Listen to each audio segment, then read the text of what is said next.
A Semana de Oração pela Unidade dos Cristãos começou na Terra Santa, seguindo os passos dos Reis Magos. No dia 24 de janeiro, um momento de oração ecumênica na Cocatedral do Patriarcado Latino de Jerusalém. O Monte Garizim preserva muitas descobertas arqueológicas, entre elas as ruínas de uma igreja dedicada a Maria, Mãe de Deus. Em Gaza, a inauguração de um sítio arqueológico contendo a igreja bizantina descoberta na cidade de Jabalia, em 1997. Em Jericó, o Palácio Hisham, em um dos maiores pisos de mosaicos do mundo, que remonta aos tempos do Califado Omíada.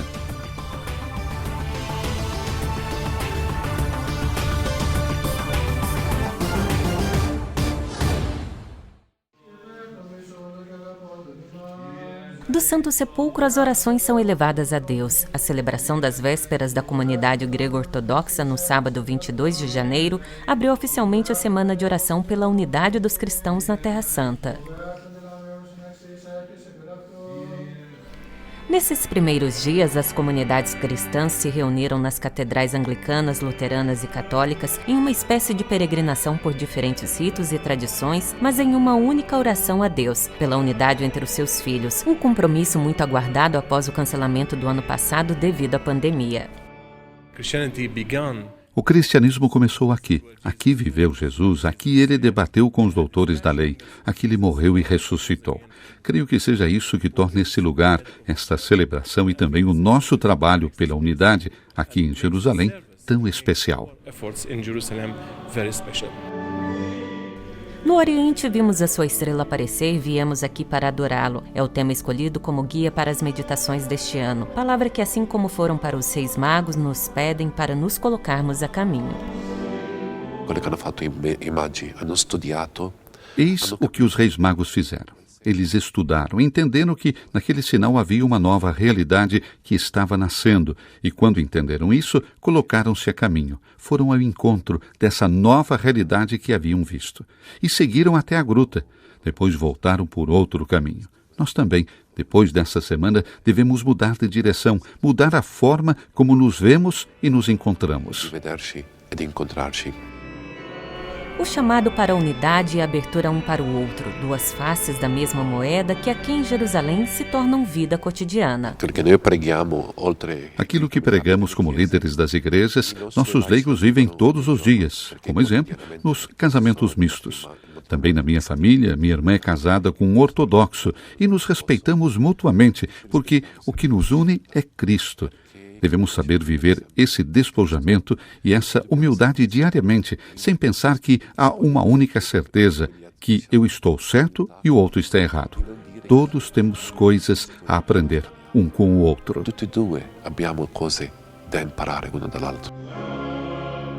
Somente cultivando esta atitude, os cristãos poderão ter um futuro na Terra Santa e no mundo.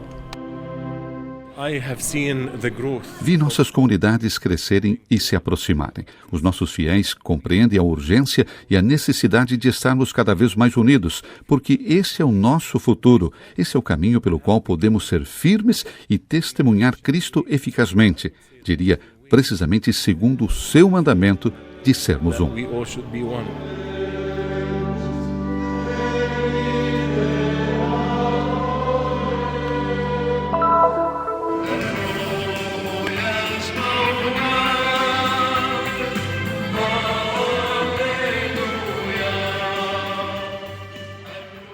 Na segunda-feira, 24 de janeiro, por ocasião da Semana de Oração pela Unidade dos Cristãos, a Cocatedral do Patriarcado Latino de Jerusalém recebeu numerosos estudantes das escolas cristãs de Jerusalém para um momento de oração ecumênica, promovido pelo Escritório de Catequese do Patriarcado Latino em colaboração com o Centro Ecumênico Shabil. Buscamos reunir os alunos das escolas de Jerusalém na Igreja do Patriarcado Latino, juntamente com os sacerdotes e bispos das várias igrejas, como exemplo para a unidade entre os cristãos e as igrejas. Esperamos que um dia todos estejamos reunidos como cristãos no templo do Senhor, porque a nossa mensagem é uma só, e é Jesus Cristo, o Salvador do mundo. Precisamos trabalhar com os estudantes para formar uma nova geração que acredite na unidade dos cristãos, respeite a opinião dos outros e acredite que a força está na nossa união. Na homilia proferida nesta ocasião, Dom William Chomali, vigário patriarcal latino para Jerusalém e Palestina, destacou que a divisão na igreja é uma doença espiritual crônica, que deriva da ausência de diálogo e de pequenas diferenças doutrinais, mas que, apesar disso, existem iniciativas para criar a unidade. Existe um sentimento de vergonha diante dessas divisões, mas também existem sérias tentativas de restaurar a unidade. Me refiro à própria Semana de Oração pela Unidade dos Cristãos, mas também aos encontros históricos entre os papas e os chefes das igrejas, como Atenágoras. Há também uma tradução ecumênica da Bíblia e encontros periódicos entre teólogos para preencher as lacunas teológicas entre as igrejas.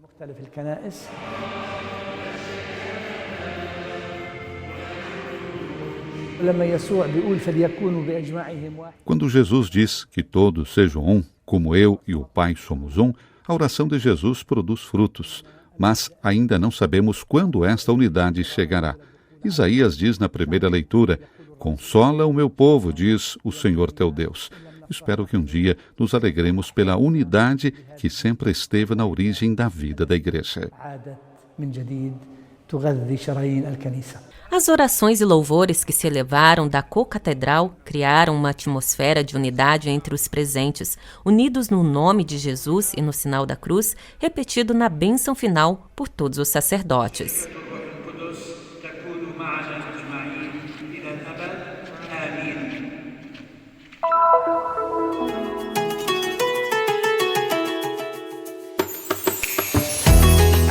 Um lugar citado na Bíblia que possui restos de uma cidade helenística e de uma igreja bizantina, além de outras descobertas arqueológicas. Este é o Monte Garizim.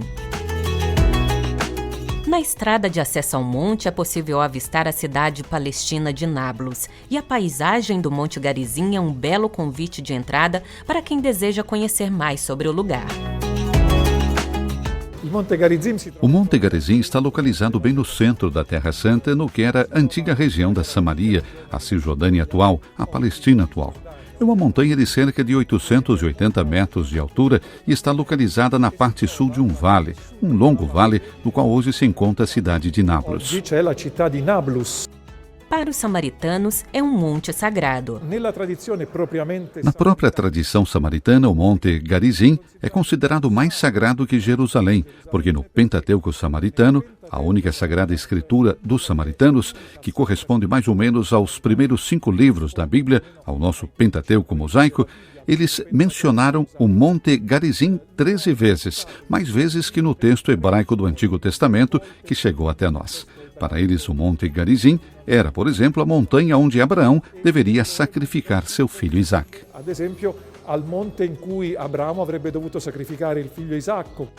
As escavações arqueológicas no monte tiveram início em 1982 e há descobertas do períodos persa, bizantino e helenístico. Mount Gerizim it's an archaeological site. O Monte Gerizim é um sítio arqueológico que mantém a arqueologia do Segundo Templo e a maior parte da arqueologia da tradição samaritana. E é também um local bíblico. Keep with Samaritan tradition. And it's also a biblical site. Todos os anos, os samaritanos vão ao Monte Garizim para celebrar seus feriados sagrados. 3 times a year, the Samaritan community doing a pilgrimage. 3 vezes ao ano, a comunidade samaritana faz uma peregrinação ao monte, no Sukkot, Shavuot e Pesach. Eles vêm, e esse é um dos lugares santos que você pode ver também o sacrifício samaritano, que é o sacrifício mais próximo que sabemos que os filhos de Israel fizeram no Segundo Templo. That we know that the children of Israel did in the Second Temple. No monte há as ruínas de uma igreja dedicada à Mãe de Deus, a Theotokos.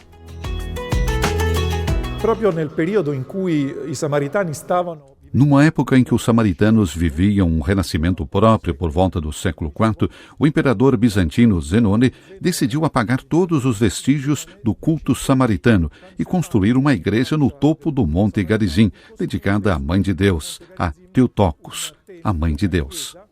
Dedicata alla Madre di Dio, la Theotokos, la genitrice di Dio. Citado em alguns livros da Bíblia, como Deuteronômio e Juízes, o Monte Garizim guarda a riqueza bíblica, arqueológica e histórica de fatos que lá ocorreram.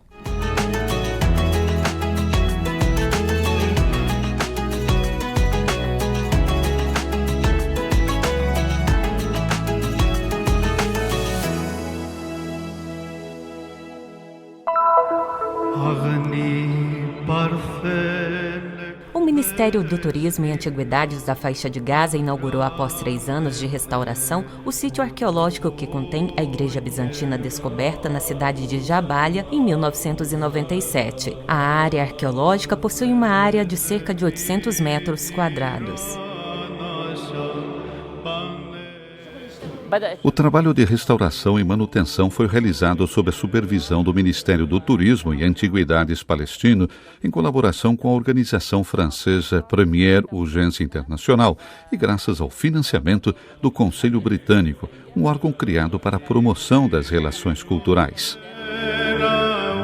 A igreja remonta à época do imperador bizantino Teodósio II, que reinou entre 408 e 450 d.C. Desde a sua construção, a área foi usada como residência por 24 imperadores bizantinos e, na época muçulmana, por 14 califas.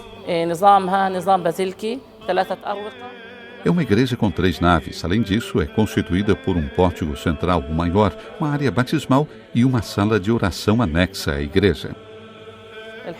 حوض بئر المياه والصهريج وغرف وكنائس الغرف للرهبان. O piso da igreja é composto por mosaicos decorados com vários motivos geométricos, florais e animais. Uma pia batismal em forma de cruz coberta de mármore branco também foi restaurada.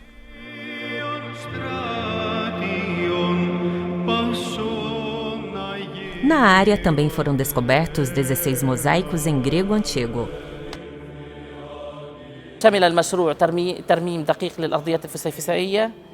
Trata-se de um projeto que previa a restauração dos pisos em mosaico e a manutenção das peças arqueológicas. Foram criados caminhos específicos para os visitantes e o telhado, acima da igreja, foi reconstruído como deve ter sido no século V depois de Cristo.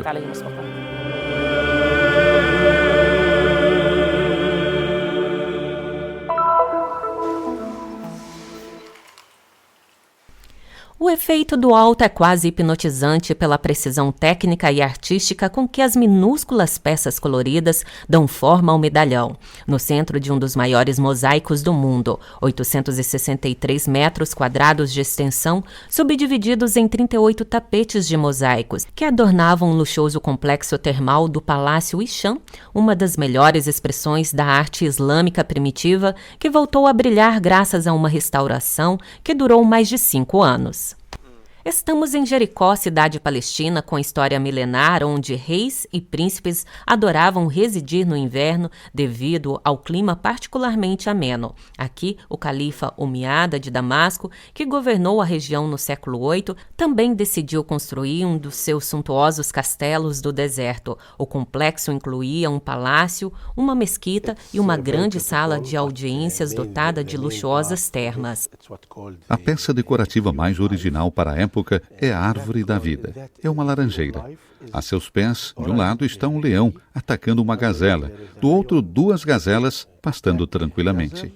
É por isso que falamos da Árvore da Vida, representando a paz e a guerra, o ciclo da história. Esse mosaico encontra-se no divã, uma pequena sala onde o califa recebia os seus hóspedes mais ilustres.